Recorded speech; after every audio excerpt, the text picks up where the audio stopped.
हरि ओम. भगवद्गीता बोध योगदास श्री जय गणेश जोशी यांनी केलेले निरूपण. अध्याय 10 विभूती योग. ओम श्री परमात्मने नमः. अथ 10मोऽध्यायः. जय योगेश्वर परम आत्म्याला नमस्कार. अध्याय 10 श्लोक क्रमांक 41.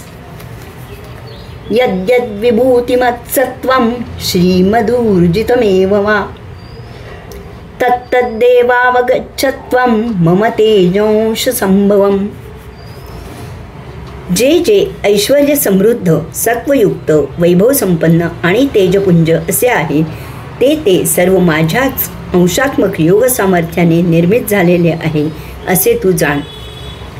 येथे ऐश्वर्य समृद्ध, सत्वयुक्त, वैभवसंपन्न, तेजपुंज असे सर्वोत्कृष्ट जे आहे ते भगवंत श्री जाणावे असे सांगितले आहे.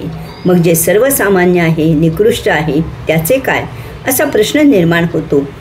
एक गोष्ट निर्विवाद आहे की सर्वात भगवंत श्री आहेतच, परंतु त्यांचे चिंतन कशात करावे, त्यांना कशात जाणावे असा अर्जुनाचा प्रश्न आहे.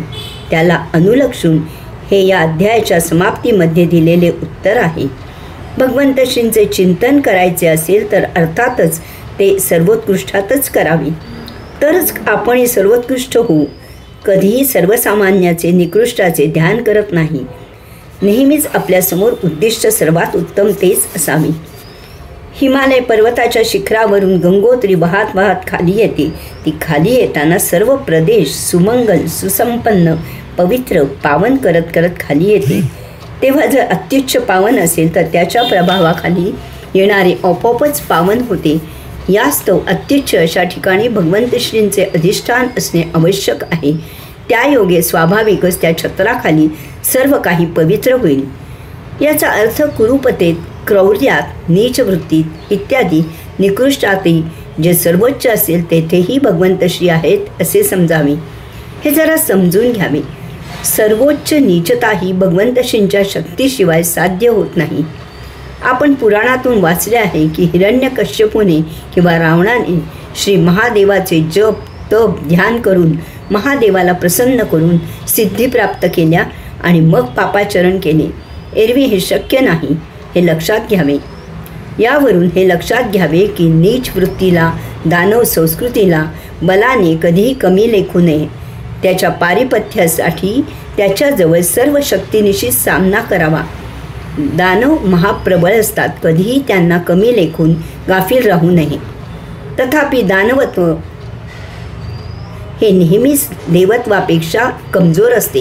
ती कमजोरी हेरून दानवत्वाचे पारिपत्य करता येते. यासाठी प्रसंगी भगवंत श्रींना अवतार धारण करावे लागले. भगवंत श्री सर्वच ठिकाणी आहेत. साधकाला जेथे उत्कटता जाणवेल तेथे त्याने त्यांना पाहावे, तेथे त्यांचे दर्शन होईल. एक गोष्ट आवर्जून लक्षात घ्यावी की त्या गोष्टीत, त्या वस्तूच्या उपभोगात रममाण होऊ नये. आपले उद्दिष्ट भगवंत श्री हे आहे.